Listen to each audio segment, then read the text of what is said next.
Study IQ IAS, आपका selection हमारा mission.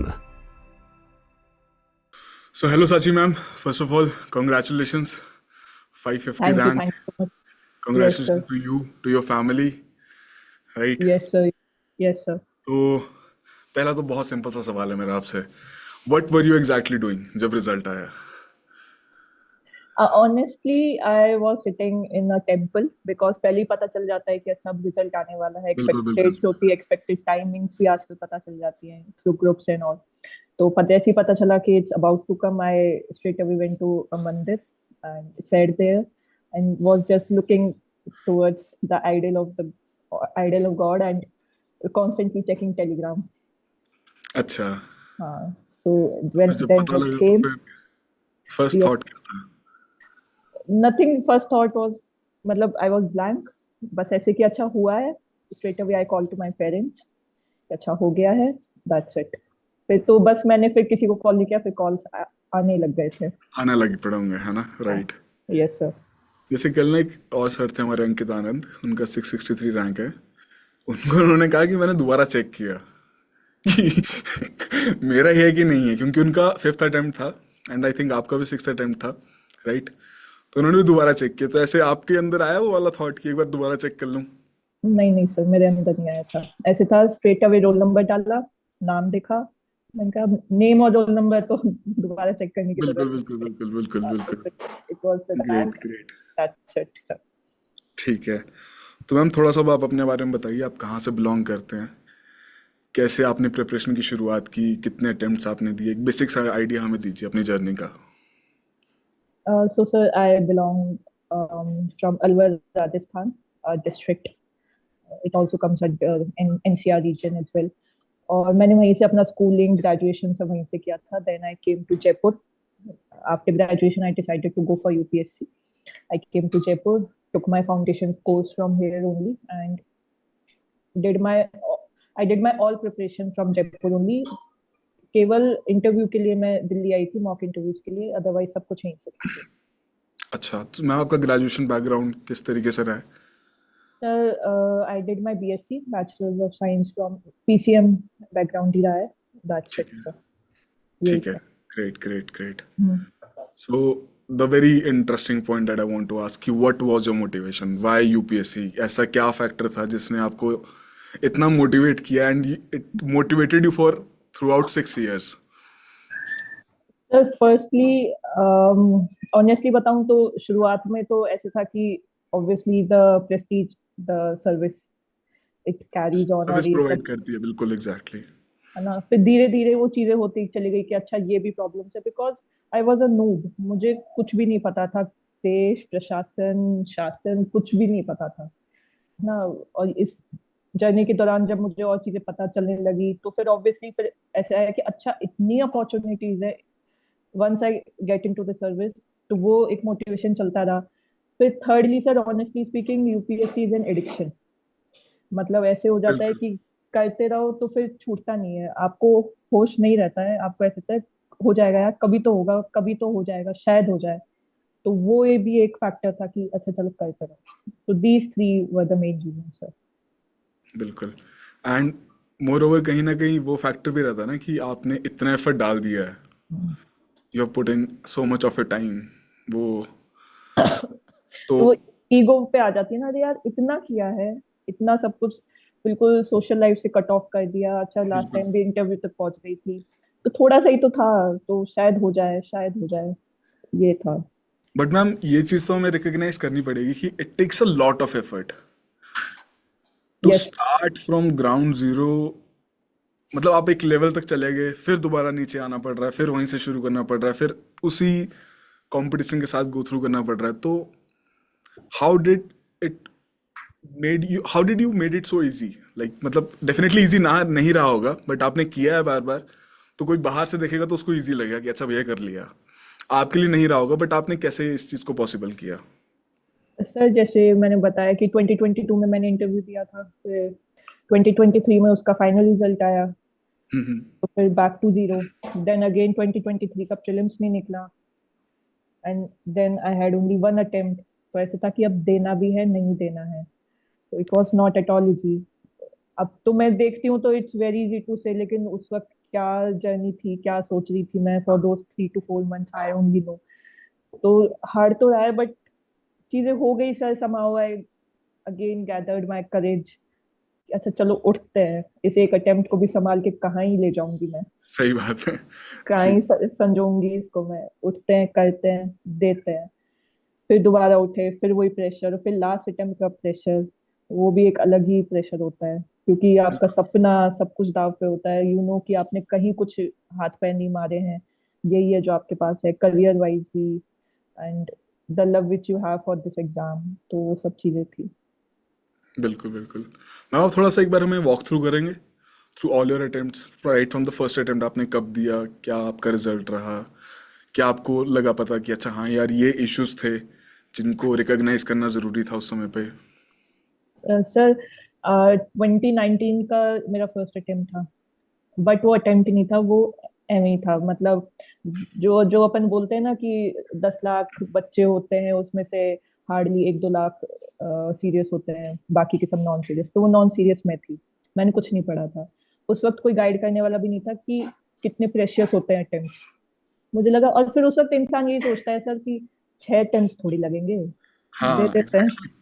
तो दे देते हैं, कर लेते हैं, फिर दे दिया। उसके बाद एक्चुअल मेरी प्रिपरेशन स्टार्ट हुई थी 2019 में, जून में।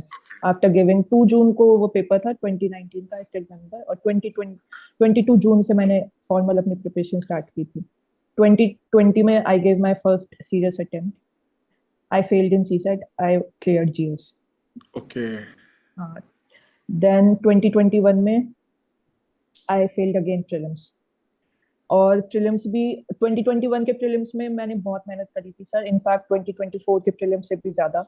But somehow it didn't work. और ऑनेस्टली अगर मैं अब कहूँ तो I scored only 55 marks in GS.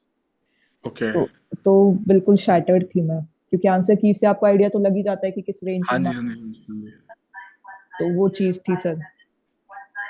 और फिर ऐसे था कि चलो अब देते हैं, तो ऐसे सोचा था कि 2022 का आखिरी अटेम्प्ट होगा, इसमें निकलता है प्रीलिम्स तो ठीक है, वरना छोड़ते हैं इस तैयारी को। ओके। बट समहाउ हो गया था प्रीलिम्स, फिर मेंस हो गया, इंटरव्यू हो गया, इंटरव्यू कॉल आ गया। बट फिर फाइनल लिस्ट में नाम नहीं आया। फिर 2023 का prelims again I failed, and now okay. This is 2024। अरे ऐसे था। तो बहुत गलतियां करी थी सर, मैंने बहुत गलतियां करी थी ऑब्वियसली। ठीक है। तो जैसे आपने ना जो फर्स्ट वाला आपका फर्स्ट अटेम्प्ट आपने बताया कि that was just to get an idea of the exam, है ना, जो मोस्टली एस्पिरेंट्स करते हैं। मतलब मैं भी इस चीज़ का शिकार रहा हूँ, मैं इस चीज़ को एक्सेप्ट कर सकता हूँ। राइट। बट जो आपने सेकंड अटेम्प्ट के बारे में एक बात रखी कि आपका प्रीलिम्स में जीएस क्लियर हो गया था बट सी सैट नहीं हुआ था। So despite being from a maths background, how did it feel? क्योंकि सी साइड का अब तो थोड़ा फिर भी एक फियर है, लेकिन 2020-21 तक इतना फियर नहीं था सर। फियर नहीं था एग्जैक्टली exactly. तो उस वक्त कोई बताने वाला नहीं था कि अच्छा सी साइड भी इतना इंपॉर्टेंट है। हर कोई ऐसे बोलता है अरे वो तो हो जाता है, 66 मार्क्स ही तो चाहिए, 33% मैथ्स बैकग्राउंड है, हो जाएगा। बट पता चला नहीं होता है। तो उस वक्त मुझसे मैथ्स के बेसिक क्वेश्चंस नहीं हो रहे थे, और रीडिंग कॉम्प्रिहेंशन के भी सर क्वेश्चंस ऐसे नहीं आते ना। आपको हाँ, बकायदा इजी टू इन्फिडेंस क्या डिसाइफर नहीं होता रहता ना वो सवाल। इट है। Takes a lot of practice, it takes a lot of effort कि आप बिल्कुल एग्जैक्टली उस चीज पे right on the point hit कर सको। आपको सारी अजम ऑप्शंस लग रही थी, भाई ये भी सही है। ये भी सही है, अजम्पशंस हो रहा है तो भी एक ही माइंडसेट चल बिल्कुल रहा है, बिल्कुल। इन्फिडेंस पे भी एक ही माइंडसेट, क्रक्स पे एक ही माइंडसेट। तो पता ही नहीं होता कि चीजें हैं क्या, कैसे है। तो वो आई फेल्ड मिजरेबली। तो एक सी सैट का एक मेरा पिन पॉइंट था। उसके बाद सी सैट फेल नहीं हुआ, उसके बाद तो खैर होता भी क्यों। पर ठीक है। अच्छा।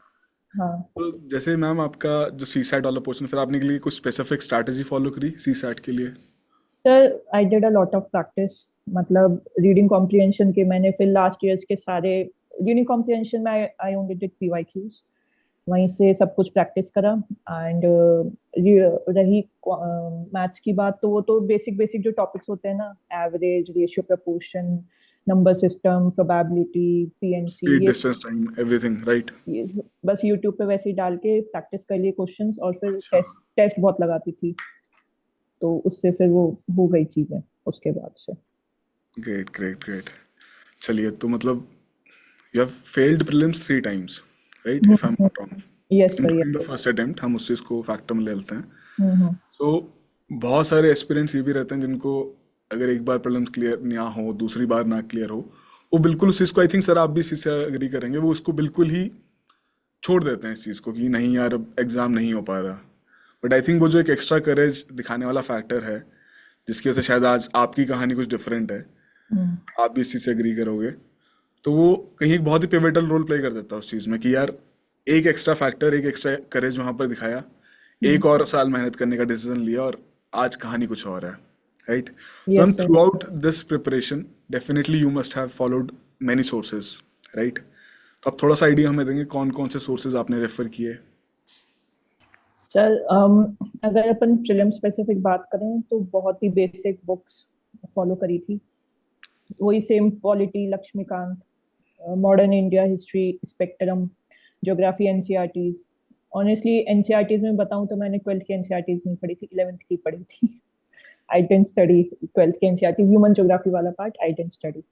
मैंने सिर्फ वो physical geography, fundamentals of physical geography, Indian geography, यही दो बुक्स पढ़ी थी, बहुत अच्छे से रगड़ा मार मार के पढ़ी है। And sir ancient medieval again NCERT, बिल्कुल बेसिक, नितिन सिंघानिया भी नहीं खरीदी कभी, कभी नहीं अच्छा, खरीदी, कभी नहीं खरीदी। ज्योग्राफी के लिए जीसी लियोंग नहीं खरीदी। इकोनॉमिक्स का सर ऑनेस्टली इकोनॉमिक्स का कोई सोर्स नहीं था, जो टेस्ट से सेक्शनल टेस्ट लगाती थी उनसे जो उनके सॉल्यूशंस होते थे वहीं से वो चीजें समझते थे, बिकॉज आप जानते हैं इकोनॉमिक्स में concept, it's more about concepts. तो वहां से अगर वो, आईटीज इकोनॉमी, हाँ, तो वहां से वो चीजें आ गई तो फिर वो होता चला गया। एनवायरमेंट, शंकर आईएएस की बुक, बिल्कुल। उसमें भी सेलेक्टिव चैप्टर्स, पूरी बुक कभी नहीं पढ़ी। अच्छा, पूरी बुक, दैट्स वेरी सिलेक्टिव, बहुत बहुत टू द पिन पॉइंट, मतलब आपने सोर्सेज काफी कंसोलिडेट रखे हैं, राइट? हाँ सर, मुझसे ज्यादा नहीं पढ़ा जाता। मैं ज्यादा नहीं पढ़ पाती, मुझे ऐसे है, एक चीज मैं 10 बार पढ़ लूंगी और फिर इवेंचुअली ये चीज फायदे में भी रही कि सही रहा, मैंने कभी चीजों को फैलाया भी नहीं कभी। और सर ऑनेस्टली बताऊं, इसमें इग्नोरेंस इज अ ब्लिस, मुझे चीजें पता भी नहीं थी कि मार्केट में चल क्या क्या रहा है, तो अच्छा, वो भी मेरे एक फायदे में रही। अगर मुझे पता होता तो बिना बात का फोमो होता, वो होता, मुझे पता नहीं था, सिंपल सादा स्ट्रैटेजीज की अच्छा एनसीईआरटी फॉलो कर लो, मैंने वही कर ली, बस इतना ही रहा है सर। ठीक है मैम। तो सिंस सोर्सेज की हम बात कर रहे थे, तो how did study I Q help you in this? Study I Q ने किस तरीके से आपको कंट्रीब्यूट किया है, कहाँ आपको हेल्प मिला है, किस तरीके से we have been able to? Sir अगर फर्स्टली इंटरव्यू में रवि सर, मतलब 2024 रवि सर, मुझे अभी तक याद है, when I was sitting outside the Bhavan, मुझे समझ नहीं आ रहा था, I was not very well, I was not feeling to talk to my parents as well, कि वो वहीं बैठे थे, बिकॉज आप ऑलरेडी इतने उसमें हो, एक पॉइंट आता है ना जहाँ पे आपको शेयर भी नहीं करना कि आप किस चीज से बहुत हो, क्या चल रहा है दिमाग में? आपकी नहीं करना शेयर, कि आपको ऐसे। एनर्जी, वो आपको ऐसे ये भी लगता है ना कि आपको एनर्जी वो जाने नहीं देनी है, हाँ, कि एनर्जी वो अगर वेस्ट नहीं करनी। अगर वो वर्ज पे होते हो आप, अगर वहां से हाँ, अगर आप थोड़े से भी स्लिपरी स्लोप है वहां से आप गए तो यू स्टार्ट कराएंगे, लेकिन अपने आप को बहुत होल्ड बिल्कुल। बैक करना पड़ता है। फिर भवन के आगे मैं बैठी थी तो मैंने कहा क्या करूँ, आई कॉल रवि सर, मैंने कहा सर ऐसे ऐसे बात है। उन्होंने कुछ सिंपथाइज नहीं किया मेरे संग, मैंने उनको तबीयत के बारे में बताया, ही डिडंट इवन पूछा भी नहीं कि क्या है क्या नहीं, बिकॉज उनको पता था कि मेरा माइंडसेट कैसे है। मैं, वो पूछेंगे मैं 10 चीजें उनको बता दूंगी। उन्होंने बस उस वक्त मेरे को मेरे पॉजिटिव गिनाए कि आप बहुत ऑनेस्ट हो, ऑथेंटिक हो, वही अपने उनके सामने रखना, वो पहचान जाएंगे।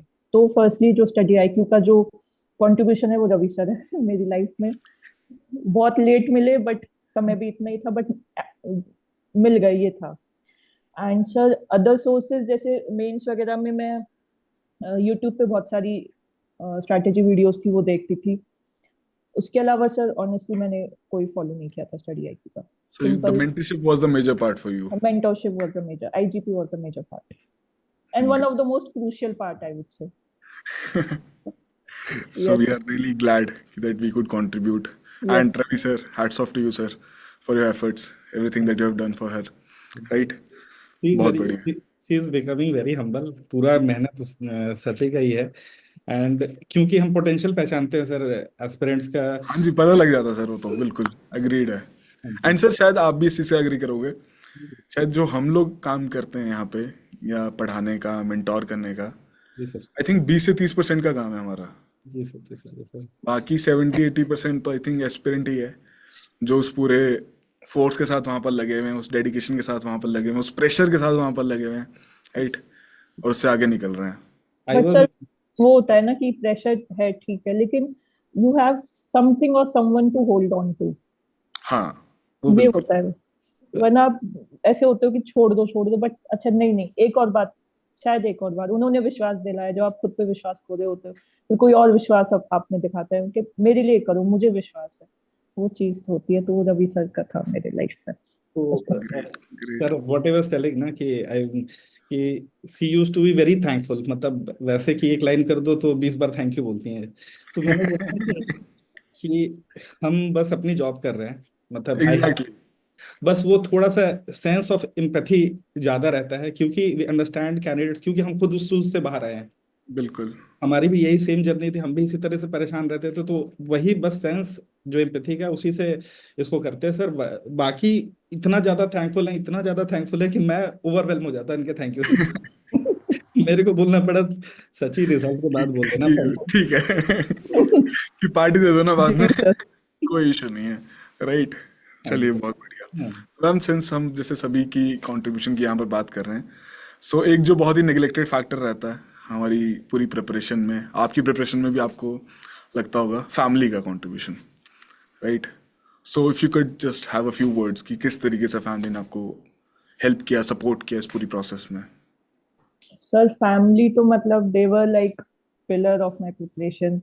जैसे फर्स्टली बताया, since I am 27 years of age now, they never ever like told me कि अच्छा इतना प्रेशर आ रहा है, बिकॉज जहाँ से मैं आती हूँ sir, girl crossing 25 years of age is a big thing. वहाँ पे चीजें बहुत ऐसे बिगड़ने लगती है, बट उन्होंने बहुत इम्यूनिटी रखी मेरे आगे, बहुत ही ऐसे रहे वो चीजों को लेके।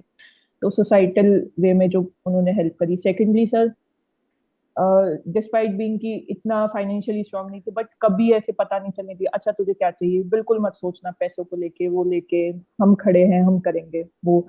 Thirdly sir, moral support. मैं जब भी रोने लगती थी, specially when this was my last means, तो उसमें रात को रोती थी कि अरे पापा नहीं हो रहा है, तो सुबह तो वो मेरे पास मेरे रूम पे आ जाते थे कि अच्छा बता क्या हुआ, फिर मेरे को समझाते थे। और उस वक्त मैं इतनी सेल्फिश थी सर कि मैं इतना भी नहीं उनको ढंग से रिस्पॉन्स भी नहीं करती थी कि नहीं नहीं ठीक हूँ मैं उनके सामने सब कुछ रोती थी। मैं तो रो के वापस पढ़ने बैठ जाती थी, बट मुझे नहीं पता होता था कि अच्छा मेरे रोने से उन पे क्या इम्पैक्ट पड़ रहा है, क्योंकि वो तो फिर पूरे दिन सोचेंगे ना कि क्या हमारी बेटी क्या कुछ इशू चल कुछ। रहा है, एग्जैक्टली।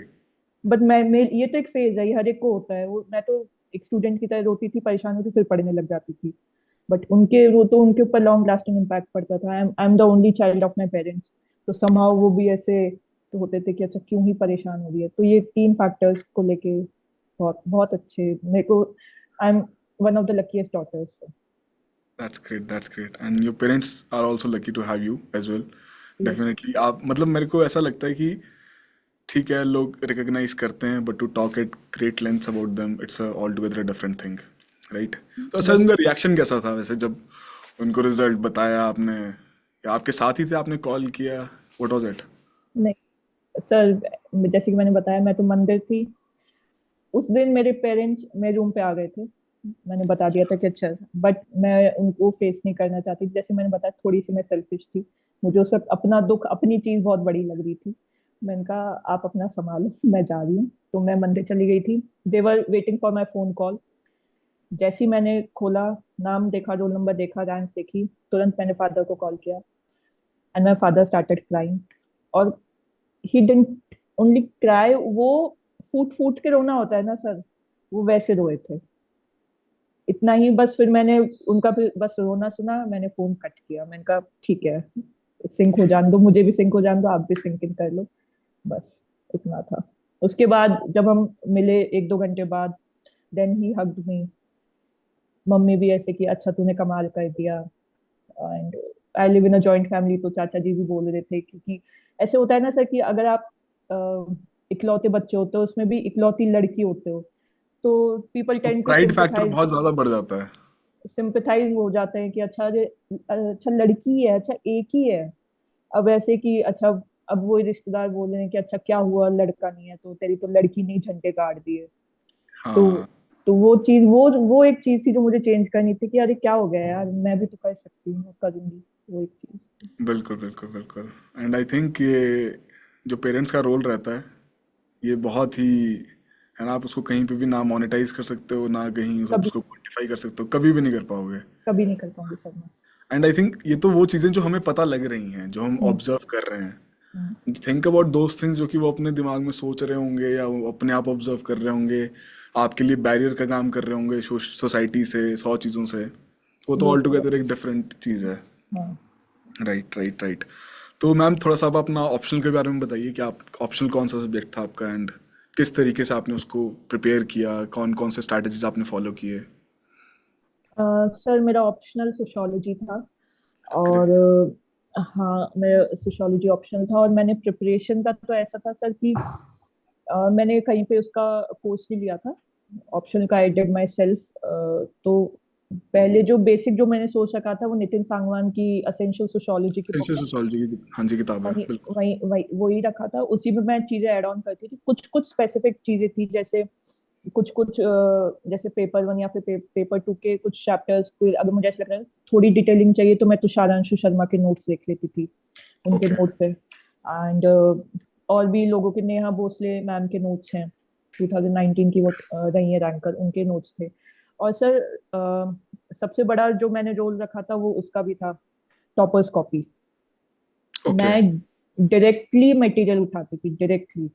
अच्छा उन्होंने ऐसे किया है, अच्छा उनकी ये स्टाइल ऑफ राइटिंग है, तो अच्छा इनको ये चीज फायदा करी है। तो ऐसे भी नहीं था कि मैं कट कॉपी पेस्ट करती थी। मुझे ऐसा था कि अगर ये मेरे स्टाइल को सूट कर रहा है and if I can pull it out, तो मैं वो करती थी। मैं बहुत सारी टॉपर्स की कॉपीज से प्रिंट करवा के बकायदा उनको एज ए सोर्स रखती थी अपने पास कि अच्छा ये है। तो वो एक चीज थी। ये वाला जो मैम आपका प्रोसीजर आपने बताया ना, सर आप भी शायद इस चीज़ से एग्री करोगे कि बहुत लोग नहीं कर पाते हैं चीज़। लोग टॉपर्स कॉपी बिल्कुल एक इच्छा से, एक बहुत शौक से इकट्ठी करते हैं। उससे निकालना क्या है, उससे क्रक्स क्या लेना है, उससे हेल्प कैसे लेनी है, ये शायद बहुत सारे लोगों को पता नहीं लग पाता। वो सर कंफ्यूज हो जाते हैं कि हम अपनी राइटिंग का स्टाइल मेंटेन करें या इस नई राइटिंग को अडेप्ट करें। हमारे हाँ। हमारे मेंटरशिप में क्या होता है ना कि व्हाट वी डू, एक प्रोग्राम करते हैं, आरंभ करके एक प्रोग्राम है, उसमें टॉपर्स कॉपी का डिस्कशन करते हैं स्टूडेंट्स के साथ अच्छा। कि उसको कैसे इंटीग्रेट करना है अपने इसमें। कि जैसे टॉपर्स ने जैसे ये डेटा अगर लिखा है, अगर इकोनॉमी की बात करें तो डेटा लिखा है, हाँ जी तो हाँ जी। इतना रेलेवेंट डेटा लिखा है। कितना अगर वो, रेलेवेंट है। बिल्कुल अगर बिल्कुल। वेमेन वेमेन के ऊपर डेटा है, अगर वेमेन पे कुछ क्वेश्चन आता है, अगर डेटा है, तो there are plethora of data. बिल्कुल अगर sir. Economic survey, NITI Aayog 50 हैं कहीं से भी कोई टॉपर, थिंक टैंक आ गया उसका भी डेटा आ जाएगा। डेटा आ गया, तो वो कैसे इंटीग्रेट करना है। तो मेंटर्स वैसे हेल्प करते हैं हमारे एंड से। तो जब खुद से करते हो तो बहुत डिफिकल्ट होगा, एंड आई बहुत डोंट नो डिफिकल्ट है। हाँ सचिन ने कैसे किया है। क्योंकि टेलीग्राम सर, आप अगर आज के डेट में अगर टेलीग्राम खोलो ना, तो आपको हर टॉपर का अपना चैनल है खुद का, हाँ और जी हाँ जी। इतना रिसोर्सेज फ्लडेड है ना सर, कि उसमें बिल्कुल। फाइंड करना इतना डिफिकल्ट है। आई डोंट नो, सची बताएंगे कि हाउ डिड सी चूज इसमें दिस से। स्ट्रैटेजी राइट कि हाँ कि ये। हम्म। बहुत सारी टॉपर्स की कॉपीज होती हैं, बहुत सारी थी। सोशियोलॉजी की तो आपको पता है, it's very easy to get कि या राइट। उसमें भी somehow I was lucky enough कि मैं सिर्फ एक सृष्टि जैन देशमुख मैम थी हाँ जी हाँ जी। 2018 की। तो उनकी कॉपीज, उनके बहुत सारे आंसर्स थे, उनकी कॉपीज मैंने प्रिंट आउट करवा के मैंने देख लिया था, स्किम थ्रू कर लिया था कि अच्छा ये है। लेकिन कोई मुझे बहुत ऐसा लगता था कि बहुत फैक्चुअल है, या फिर मुझे ऐसा लगता था कि ये तो शायद इतना मैं नहीं डेटा ला पाऊंगी। लेकिन उनकी जो कॉपी थी, उनका स्टाइल ऑफ राइटिंग मुझे ऐसा लगता है कि थोड़ा मैं अपने अंदर अडेप्ट कर सकती हूँ, तो उनकी कॉपी मैंने फॉलो करी थी। और सर थोड़ी डिफिकल्टी तो आई थी, मुझे नहीं पता था कि ऐसे प्रोग्राम्स भी चलते हैं। मतलब मैं ज्वाइन कर लेती, मैं इतनी मेहनत क्यों डालती। बट फिर वही उनकी कॉपीज निकाल के उनकी इग्नोरेंस कॉपी वाला फैक्टर शायद वहां पर आ गया वहां वो पे, ना। हाँ वहां पे आ गया वो वहां पे मेरे को नेगेटिव कर गया। तो वहां से फिर मैं उनकी कॉपीज को ऐसे अंडरलाइन करती थी, हाईलाइट करती थी कि अच्छा ये लिखा है, बार बार पढ़ती थी। क्योंकि एक बार में आपको सिर्फ वो अच्छा लगता है, सेकंड थर्ड फोर्थ 10वीं बार आप पढ़ते हो तब लगता है कि अच्छा ये किस अंडरस्टैंडिंग से लिखा गया है। Exactly exactly. हाँ। तो हम जैसे एक सोचो का एक बहुत बेसिक सा डाउट रहता है, एस्पिरेंट्स भी पूछते हैं पेपर टू के केस में जहाँ पर थोड़ा करंट अफेयर इंटीग्रेशन करना है। हम्म। तो आपकी क्या स्ट्रैटेजी थी कि आपको करंट अफेयर्स किस पर्सपेक्टिव से कवर करने हैं, अगर सोशियोलॉजी के लिए मैं बात करूं। एंड उनके इंटीग्रेशन के लिए आप सेपरेटली नोट्स बनाते थे या जो भी हैंड आउट्स अवेलेबल थे आप उन्हीं को रेफर करते थे? सर ऑनेस्टली पेपर टू का थोड़ा तो ट्रिकी होता है, एंड बिल्कुल। इस साल का पेपर भी मुझे ट्रिकी लगा था सोशियोलॉजी का। अभी तो मार्कशीट नहीं आई तो आई डोंट नो कि कैसा स्कोर आया है। और इस बार तो और भी ऑल टुगेदर बहुत ही करंट अफेयर बेस्ड, और ऐसा था कि आप उसको डिफरेंशिएट नहीं करते GS1 के इंडियन सोसाइटी के पेपर से। इतना वो सिमिलर था, कोई भी उसको पेपर को दे सकता है। तो ओके। सर दो तीन चीजें मैंने देखी थी सोर्सेज पे। अगर मैं जाऊं तो जो सिंपली मार्केट में हैंडआउट्स अवेलेबल होते थे मैं उनको फॉलो करती थी। इंडियन सोसाइटी में ऑब्वियसली जो अपन इंडियन सोसाइटी और सोशल जस्टिस में जो अपन डेटा पढ़ते हैं उनको अपन बहुत अच्छे से यूज कर सकते हैं। कुछ कुछ कन्वेंशनल टॉपिक्स हैं उन पे अपन रेडीमेड चीजें तैयार कर सकते हैं, जैसे एनवायरनमेंट हो गया, कॉन्स्टिट्यूशन हो गया। तो इनको सोशियोलॉजिकली कैसे लिखना है वो अपन तैयार कर सकते हैं। मैंने सर पेपर टू में बहुत सारे उनको नहीं किया था, थिंकर्स होते हैं ना वो, क्योंकि हाँ जी, हाँ जी। रेक्टाफिकेशन नहीं हो पा रहा था मुझसे इतना ज्यादा, ऑलरेडी बहुत रटना होता है, तो मैं थिंकर्स को नहीं कोट करती थी। मैं थोड़ा उसको सोशियोलॉजिकली लिखने की कोशिश करती थी कि सोशियोलॉजी के जो कीवर्ड्स हैं उनको इंटीग्रेट कर पाऊं मैं अपने आंसर्स में। तो कि इंडियन की आंसर वैसा ही रहेगा लेकिन कीवर्ड्स हो गए कुछ कुछ, अगर मैं उनको सिंपल बेसिक वर्ड्स की जगह उनको यूज करती हूँ तो एक सामने वाले को पर्सपेक्टिव जाता है कि अच्छा इसको नॉलेज है या फिर इंटीग्रेट कर पा रही है। तो मतलब वो इन एक अ वे चीज। जो आपका जीएस बेस्ड नॉलेज था उसके जो करंट अफेयर्स थे हम्म। उसी में ही आप अपना सोशियोलॉजी का जो क्रक्स कह लीजिए या आपकी इंटीग्रेशन कह लीजिए उसी को आप यूज कर रहे थे वहां पे, उसी राइट? को यूज करती थी मैं। जी पेपर वन के थिंकर्स को मैं ज्यादा कोट करती थी, पेपर टू के जो बेसिक थिंकर्स होते हैं उन्हीं को ही देखा था मैंने। बहुत ज्यादा थिंकर्स नहीं कर पाई पेपर टू थी। में फिर बहुत थिंकर्स भी है ना उस बहुत तरीके से। थिंकर्स है, फिर कहाँ तक क्या, और फिर इतना बहुत लिमिट रखेंगे तो वो बिल्कुल पॉइंट आप मैकेनिकल भी रखेंगे। लगता है सर थोड़ा। बिल्कुल बिल्कुल बिल्कुल बिल्कुल बिल्कुल। दैट्स बिल्कुल जायज़ है वो चीज़ तो। सर तो मेरा एक और। बेसिक सर मेरा हाँ जी एक सर। बेसिक डाउट है सर, सची से पूछना था हाँ कि जी सर सर। आपने बीएससी किया था, आपने बताया था ग्रेजुएशन आपने, और how did you choose sociology, मतलब ये मेरा सब सर यही सवाल था मेरा भी। मैं मेरा यही पूछने वाला था कि जब बीएससी ऑलरेडी उन्होंने अलग सब्जेक्ट्स में किया है तो व्हाई नॉट दो सब्जेक्ट्स, व्हाई सोशियोलॉजी? वही पूछना था। सर मेरा शुरुआत में तो मैं फिजिक्स का सोच रही थी। ऑनेस्टली बताऊं कि अच्छा ऐसे मैं उसी बैकग्राउंड से आ रही हूँ तो फिजिक्स ले लेते हैं। फिर एक दो लोगों से बात करी, उनका पागल है क्या, फिजिक्स कौन लेता है, इतना हार्ड पड़ेगा, बहुत अलग होता है फिजिक्स। तो वहां से मुझे ऐसे लगा, बट स्टिल मैंने सोचा नहीं नहीं फिजिक्स लेते हैं। फिर सर ऑब्वियसली यूट्यूब पे बहुत सारी वो टॉपर स्टॉक होती है, वहां से मुझे पता चला। एंड जो मेरा टर्निंग पॉइंट था कि सोशियोलॉजी लेना है, वो ऐसे था कि क्वेश्चन जहाँ से पता चले, और मुझे पहली बार पता चला कि अच्छा मेरा ओरिएंटेशन सोसाइटी की तरफ भी है। अच्छा विमेन, चिल्ड्रन, वल्नरेबल सेक्शन के लिए मैं कुछ करना चाहती हूँ। अच्छा मेरे अंदर भी वो है कि एम्पैथी और वो सब। मैंने कहा इस चीज को मैं बहुत, अगर मैं अच्छा स्कोर भी नहीं कर पाऊंगी पर मन से बहुत अच्छा करूंगी, मेरा इंटरेस्ट रहेगा उसमें। तो वो ओके। एक फैक्टर था कि जब मैंने PYQs देखे और कुछ कुछ जब मैंने NCERTs पढ़ी थी इंडियन सोसाइटी के स्टार्टिंग में, तो मैंने कहा ये बहुत रिलेटेबल लग रहा है। अच्छा वुमेन के संग ऐसे होता है, अच्छा होता क्या है, मैं तो देख रही हूँ ऐसा। तो वो वहां से फिर चीज आई थी कि अच्छा इसको अपन ले सकते हैं। ठीक है। ठीक है। तो साची मैम एक और आपसे सवाल है मेरा कि सिंस आपने अपना ग्रेजुएशन के बाद you directly jumped into the ocean of UPSC and है ना आपने बिल्कुल वहां पर अपना एफर्ट्स लगाना शुरू किया। कभी किसी पॉइंट पर आपको ऐसा लगा कि यार नहीं, मुझे पहले जॉब कर लेनी चाहिए थी, maybe I could have earned a little bit, फिर मैं प्रिपरेशन मोड में आता या आती, राइट? तो ऐसा कभी वो फैक्टर आया आपकी पूरी प्रिपरेशन में? सर आया था, आता है एक पॉइंट के बाद जब सब कमा रहे होते हैं आपके आसपास के, आपके कलीग्स, बिल्कुल आप बिल्कुल। इंस्टा पे देखते हो, व्हाट्सएप पे देखते हो कि अच्छा बढ़िया कॉर्पोरेट लाइफ चल रही है, they are posting pictures, they have money, they are buying cars. तो उसे लगता है कि यार इतना भी शायद इम्पोर्टेंट नहीं है ये एग्जाम, कमाना है अपन कमा सकते थे। बट फिर समहाउ सब चीजें हो गई, कुछ एडिक्शन भी था, कुछ ईगो भी था, कुछ ऐसे था, अरे यार इतनी मेहनत करी है ऐसे थोड़ी।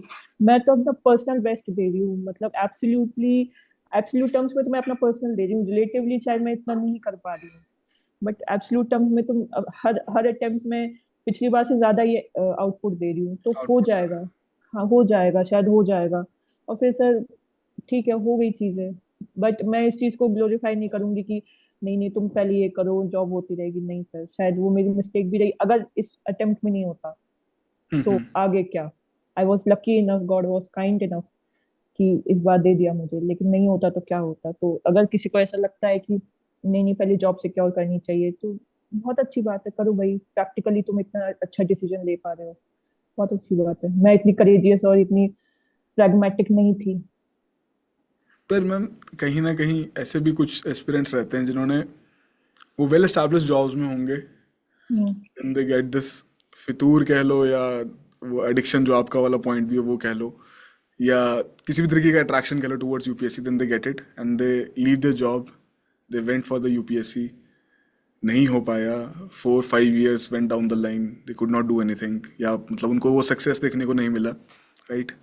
एंड आई थिंक उनके लिए रिग्रेट लेवल फिर ज़्यादा बढ़ जाता है कहीं ना कहीं कि यार हम बिल्कुल ही कोलैप्स कर गए हैं, अब किसी भी तरीके से आगे नहीं बढ़ पाएंगे, अब क्या करें, है ना सर। आई थिंक आप भी इस चीज़ से एग्री करोगे। There is a very good friend of mine जिनके साथ ऐसा था फैक्टर। तो जी सर। एक बहुत ही I think person to person depend करता है।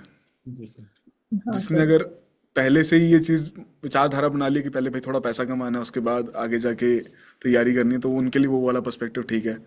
बट बहुत सारे ये मैंने ज़रूर देखा है कि जो पहले से ही प्रिपरेशन में डाइव कर देते हैं राइट आफ्टर द ग्रेजुएशन, उनके लिए रिलेटिवली थोड़ा सा इजी रहता है उस चीज़ को, हम्म।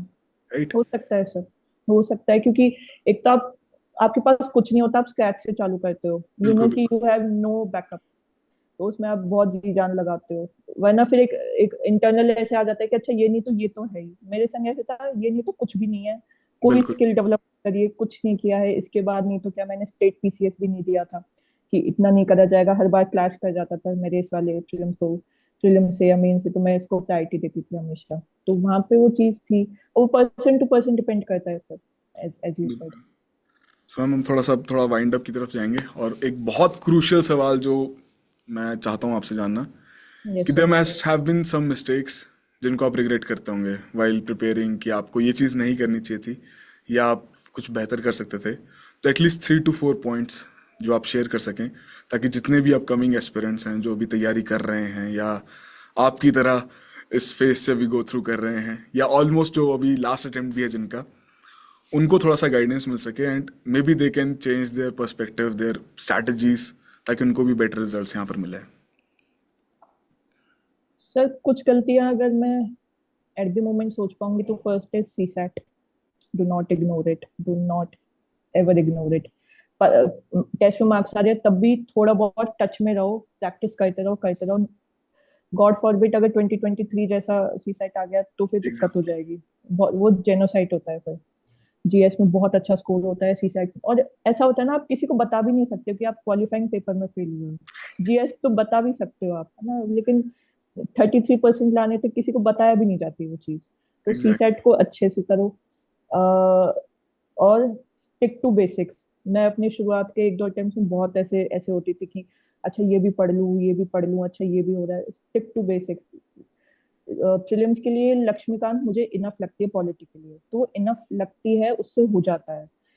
टेस्ट दे लो, अगर तुम्हें लग रहा है सेक्शनल टेस्ट दे लो, उसके उसके सोल्यूशन से कोई नई नॉलेज मिली है उसको वहीं ऐड कर लो।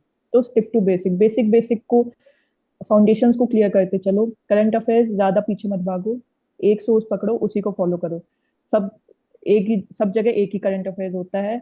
इंडिया के लिए अमेरिका का प्रेसिडेंट डोनाल्ड ट्रंप है, तो रशिया के लिए भी वही है, चेंज नहीं होता है वो।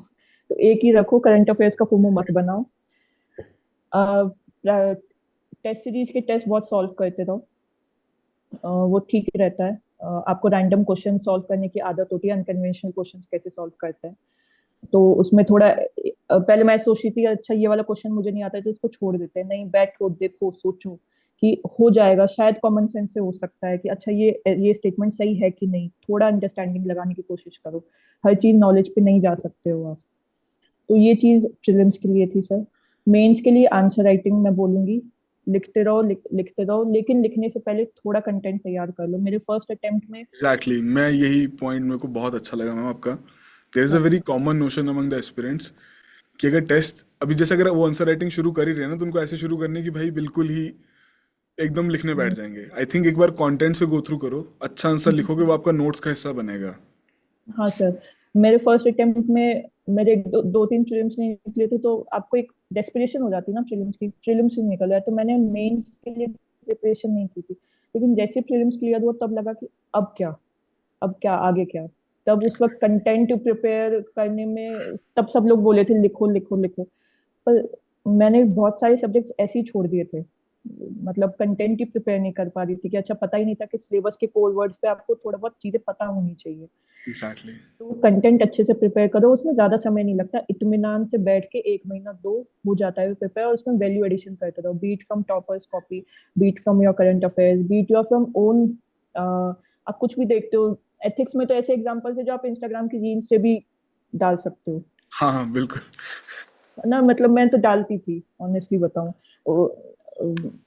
बहुत सारे एग्जांपल जो मैंने डायरेक्टली डाल रहे हैं कि अच्छा ये तो, क्योंकि आपका माइंड उसी हिसाब से चल रहा होता है, अच्छा ये तो कॉपी पेस्ट हो सकता है। इंटीग्रिटी का कोई भी एग्जांपल आया, रतन टाटा जी अभी जब उनकी बिल्कुल डेथ बिल्कुल। थी तो उनके ऊपर बहुत सारी रील्स आती थी कि अच्छा वो कितने अच्छे थे, कितने एम्पैथेटिक थे, इंटीग्रिटी कितने। मैं तो सीधे डालती थी अपने एग्जांपल्स में, तो वहां से वो थोड़ा आपका पर्सनल टच भी आता है। तो पहले अच्छे से कंटेंट प्रिपेयर करो, फिर आंसर राइटिंग की तरफ जाओ, टॉपर्स कॉपीज को अच्छे से देखो, वहां से आपको बहुत सारी चीजें अपने आप सीखने को मिल जाएगी। हर वक्त गधा मजदूरी करने की जरूरत नहीं, कभी कभी देख लो औरों की कॉपीज, तो आपको आप औरों से बहुत आगे हो जाते हो। मेंस के लिए तो ये सर यही है। इंटरव्यू के लिए कॉन्फिडेंस रखो, बी ऑथेंटिक। ये बात अब भी तो बहुत क्लीशे हो, अब कोई बोलता है तो सबको लगता है कि बहुत ही क्लीशे लाइन है, या फिर ये हम्बल रहो, ऑथेंटिक रहो, एथिक्स पे कॉम्प्रोमाइज मत करो। चाहे आप प्रैक्टिकल नॉलेज वहाँ पे वो आप थोड़े से डगमगा सकते हो, लेकिन अगर उनको लग रहा है ना कि एथिक्स पे आप सही हो, तो शायद उनको पसंद आता हो, मुझे ऐसा लगता है मेरे 2 इंटरव्यूज के एक्सपीरियंस से। चलो, ये है सर। आई थिंक ये मैंने जितने टाइम से ये चीज़ की है, one of the most truthful conversation मुझे लगी है। हाँ सर। नहीं actually no sir, I am speaking it with utter honesty कि ये बिल्कुल जो एग्जैक्टली जो एस्पिरेंट फील करता है, उसमें वो फिल्टर नहीं है, वो हाँ, एग्जैक्टली वही आगे सब आउटपुट में आ रहा है। तो it's a very good thing ma'am, thank you and so much sir. Wish you all the best. And thank if you ever come have time, please do come visit us. We'll be you. lucky to have you to host you over here. Thank you And so much sir. congratulations once again to you, to your family. All the very best. Thank you so much sir, thank you for having me. मुझे भी बहुत अच्छा लगा sir बात करके, मुझे खुद नहीं पता था मेरी जर्नी कैसी थी, अभी बात करते करते पता चलता है ना कि अच्छा ऐसी भी थी, अच्छा फर्स्ट अटेम्प्ट तेरा ऐसा भी था, तो मुझे भी अपनी चीजें रिकॉल हो गई। Thank you. Okay, okay. Okay, sir. Thank Good you day. Sir. Study IQ IAS, आपका सिलेक्शन हमारा मिशन।